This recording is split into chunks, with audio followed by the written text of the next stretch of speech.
Hey anime fans, it's good to be back. Thank you for tuning in to my YouTube channel and listening to my podcast. And for my Twitch viewers, thank you as well. Thank you so much. Today, you're listening to Clutch Anime where you get an earful of anime and also gaming as well. So thank you so much for tuning in again. Today, I will actually be talking about The Witcher Wild Hunt 3. We'll be picking that back up from where I left off last time, or the time before, 2 videos ago. We'll also be doing a snack review. If you were to bring a snack to a dungeon raid, which one would you bring? We'll be talking about that too as well. And then also 7 Deadly Sins, the anime. Other than that, yeah, we'll go ahead and start off with the snack review. If you were to bring a snack to a dungeon raid, what would it be? If you brought a snack on a dungeon raid, what would it be? Today we actually got a snack back from Popcorn Snack. It was actually from Brandon. Brandon, this is your shout out. Thank you so much for sending this to us, to Clutch Anime. Today we'll be talking about Popcorn Snack. I feel like there's a different name to this because right here in the middle, there's actually Korean writing. This is a Korean snack. I feel like that says something else, but who knows? But from what I can read, it's a popcorn snack. It's actually from Sam Yang, the company. Today we'll be opening this up and just trying it out, seeing what it's all about. But first, let's go ahead and check out the front cover there. Let's go ahead and rate it. From what I see here, there's a lot of orange, vibrant orange, foil colored colors on the front of this bag. There's actually a little girl that is actually blinking. She's also wearing some jewelry, looks like some pearls around her neck. Also looks like they have a picture of the actual product on the bottom here. It looks really appetizing. I can't wait to dive into this. Let's go and see what's in this though. It looks like the ingredients are corn grits, palm oil, white sugar, sunflower oil, onion powder, salt, vanilla flavor. Ooh, that's intriguing. Baking powder, green tea flavor oil. So it looks like there's a lot of healthy stuff in this actual snack itself. One thing I've noticed out of reading currents to just Korean snacks alone, I noticed that they're made with very healthy ingredients. I guess that's a good thing. I know here in the U.S. We don't really focus on healthy ingredients. If you look at the back of Doritos, there's a lot of unknown things in Doritos alone. But this snack looks like it's going to be fairly healthy, healthier at least than the normal American snack. So on the front cover, I'm going to go ahead and rate it. Just looking at the front cover of this bag, I would give it a 5. It looks like it's very vibrant and something that I would actually pick off the shelf itself and actually snack on. So let's go ahead and start with the next deal here. We're going to go ahead and open it up. Let's see what it smells like.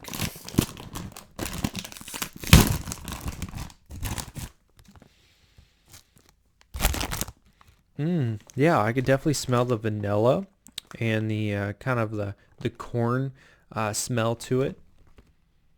This actually smells really good. Yeah. So if I was to rate the smell of the actual, snack itself, I like vanilla, guys. Like, one thing you'll notice about me is I love vanilla ice cream, vanilla flavored items, vanilla cream. I would give this also a 4. The reason why I give it a 4, one less rating than the actual view itself, is because I've never had like a vanilla like chip or popcorn tasting snack. So I don't really know what I'm getting myself into. But let's go ahead and move on to the next. Let's go ahead and try it out and taste it.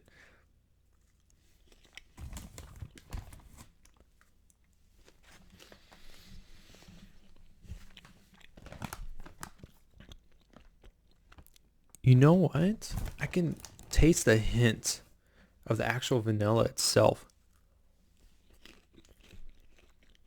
in the snack.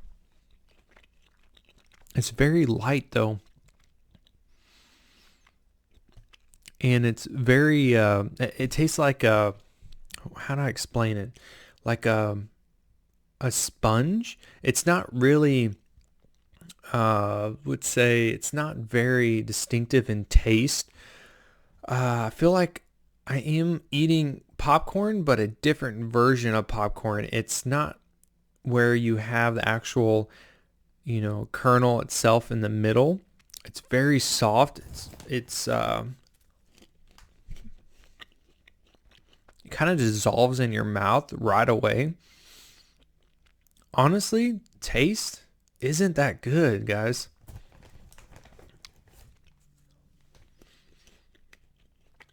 There's literally very minimal taste to it or any kind of spices.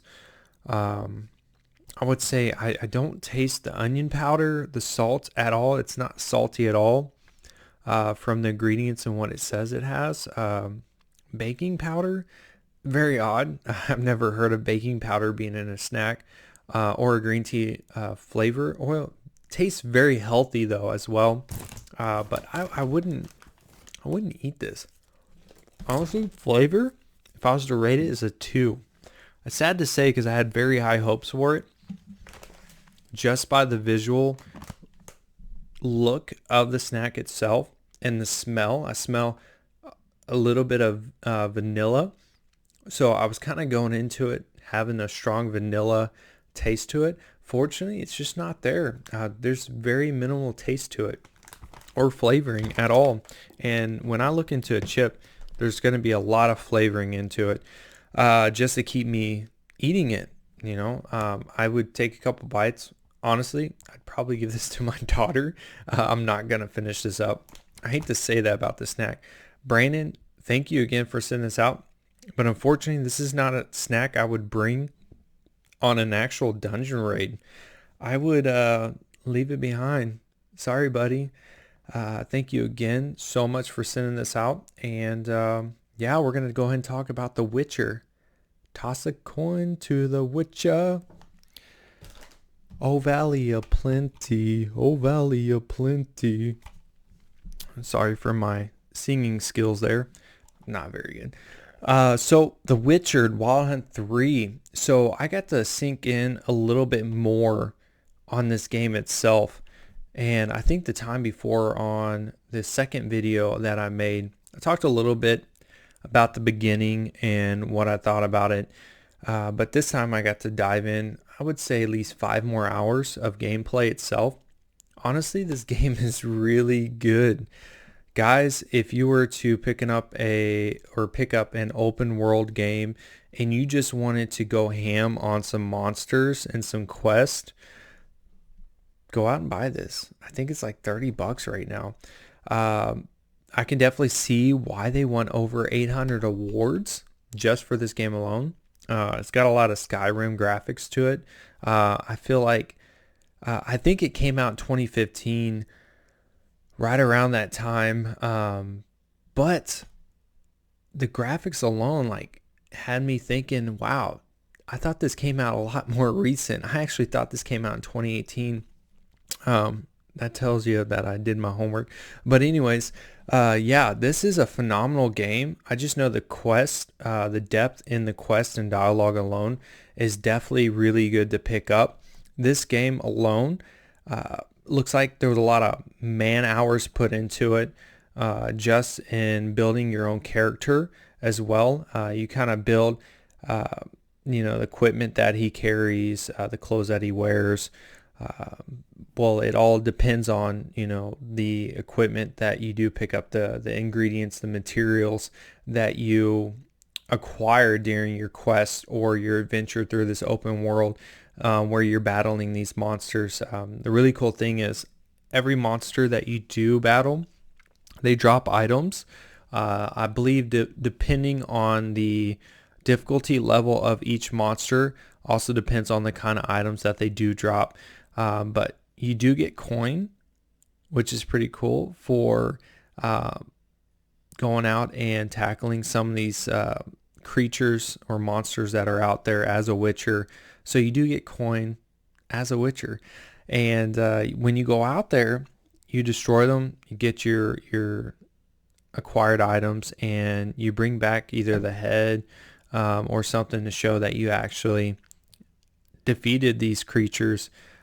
So by the time whenever I got to the actual, I forgot the name of the city, but I finally get to see, I think her name is Yeshmir. She was telling me that there is actually a war going on, that the king that she works for needs the Witcher's help to actually go get his daughter that is very, very hard to find as well.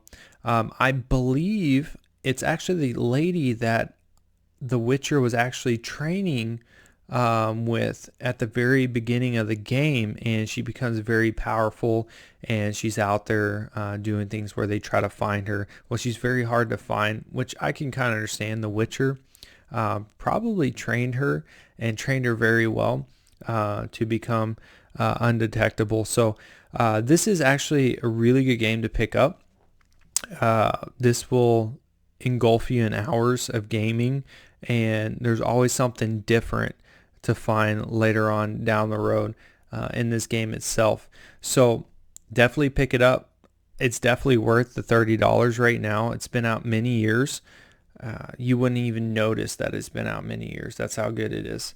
But yeah, we're going to go ahead and put down The Witcher Wild Hunt 3, and we're going to go on to the next segment, 7 Deadly Sins, where we talk about the animation. I got to pull up something on my computer here real quick. Let's see here. A lot of names I still don't have down pat with the 7 Deadly Sins. There's a lot of names floating around in the animation itself. So typically, I'm gonna go ahead and pull up a link here to help me out there. So 7 Deadly Sins came out in 2014 as a TV series. From who it looks like, let's see. The 7 Deadly Sins. Okay, so you have Meliodas. Meliodas is actually the main character. He is the first deadly sin of the Knights Guild of the 7. He's actually the captain of the 7 Deadly Sins. He is actually in a tavern where he is catering to individuals wherever he's traveling. And a knight ends up stumbling into his actual tavern, and it turns out it's Elizabeth, one of the princesses of the King's Holy Knights Guild, and she stumbles on Meliodas, one of the 7 deadly sins. For you guys to know, 7 deadly sins, each sin or each night of the 7 deadly sins has a sin for themselves in which they repent to. Meliodas is the first one. He is actually well, first of all, let me let you guys know there's spoiler alerts on this podcast and then also in this YouTube video. But Meliodas himself is a son of the Demon King as well. You'll notice that based on throughout this whole series of animation that Meliodas is fighting a whole bunch of demons. There's really good fighting scenes in this animation alone that actually grab your attention. So this is something that won't bore you. There's not any filler from what I watched out of just the first season itself. There's no spoilers at all, or not spoilers, but no fillers whatsoever. There was always some backing to the main storyline, to this actual animation itself of the 7 deadly sins. But Meliodas, his goal throughout this whole series, when he met Elizabeth, is to gather all 7 deadly sins from what I noticed. And each 7 deadly sin night has a sin that they repent on that keeps them going and they have to fight through. And one of the first sins that they pick is actually Diane. Diane is actually, I would say, a giant, one of the last giants from what I've been hearing during the animations, which she has a unique ability of actually moving Earth itself. She can also, well, she actually has super strength. I think she's one of the strongest seven deadly sins out of the bunch as well. They also picked up a gentleman by the name of Ban, who was held in a prison that was tortured. He kind of got tired of life, where he just wanted to do something new every day. Well, being tortured was one of them. He actually has the ability of not dying. There is a huge backstory that actually explains how he obtained that ability of not dying whatsoever. You cannot kill him whatsoever. You can decapitate him, you can cut him in half, cut off legs, he could bleed out, be smashed, but he always comes back. That is his power as a seven deadly sin. Also, they've also picked up a gentleman named of King. King is actually a fairy. King came from the fairy world of a forest that has some unique abilities from where Ban got his unique ability too as well. There's actually a storyline behind that. So I definitely advise you to check into Seven Deadly Sins and figuring out how they obtain their abilities, because there's a big, backstory behind that, and it actually describes why they do the things they do in this animation. But King has a unique ability where he can actually pull out swords. He also has a pet that can send you to a different location by swallowing you. It's the craziest thing. Also, Gother. Gother is my lord. I feel like he's one of the strongest besides Meliodas himself when it becomes a seven deadly sin. He's got a really good backstory to himself. Very odd character. Very, very odd. I would say he speaks in a different view of character than most animations that you actually watch. There's actually, I would just dive in and really pay attention to his character, because he's extremely, extremely strong and very smart as well. Kind of like Meliodas. Meliodas, the cool thing about Meliodas is he actually is always one step ahead of any enemy or anybody that he speaks to. Even if he doesn't show it, he's very, very smart in the things that he does in this animation as well.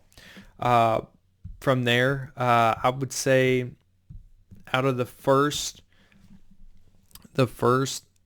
season itself, you have one more character that pulls out, and that's Merlin.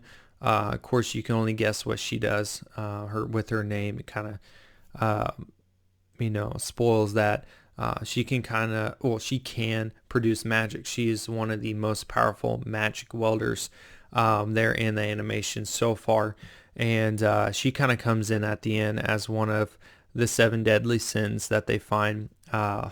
One thing that really, really, baffles me, but also is very funny, is people are looking for the seven deadly sins because they think that they killed their holy knight, their grand holy knight, who is pretty much the king of the whole realm. And you will find out that the seven deadly sins were actually framed for what happened. For some odd reason, Meliodas doesn't really take part in that narrative. He doesn't really know what happened, which is kind of weird. How do you not know what happened to the grand holy knights of the realm, the king of the whole realm, especially when you were a servant to him? But I feel like in season 2 that this will actually come to light. But yeah, guys, this animation alone, dive into it. Very intriguing. Kind of reminds me a little bit of Naruto, but also with a Black Clover vibe to it. It is a shonen animation too as well. It was just put on Netflix, I believe. There's 4 seasons on Netflix, but also Funimation owns it too as well. So dive into it, watch it. I highly recommend it. It's actually one of my top 5 animations now. I would say it's maybe third out of all animations that I've watched. I would say it'd be Naruto, Bleach, and then it would be, of course, Seven Deadly Sins, Black Clover. But yeah, guys, dive into it. That pretty much wraps up my YouTube video today, my podcast. If you guys have any questions, please comment on this video or send me an email if you guys want me to introduce anything to Clutch Anime and talk about. My email is actually dot is actually spelled out D-O-T, anime at gmail.com. Let me know, guys. You can also send snacks my way. I believe that was the last snack that I've received. I've received a couple items, guys. I just want to let you know, if you send anything that's unpackaged, that was made, I won't taste it.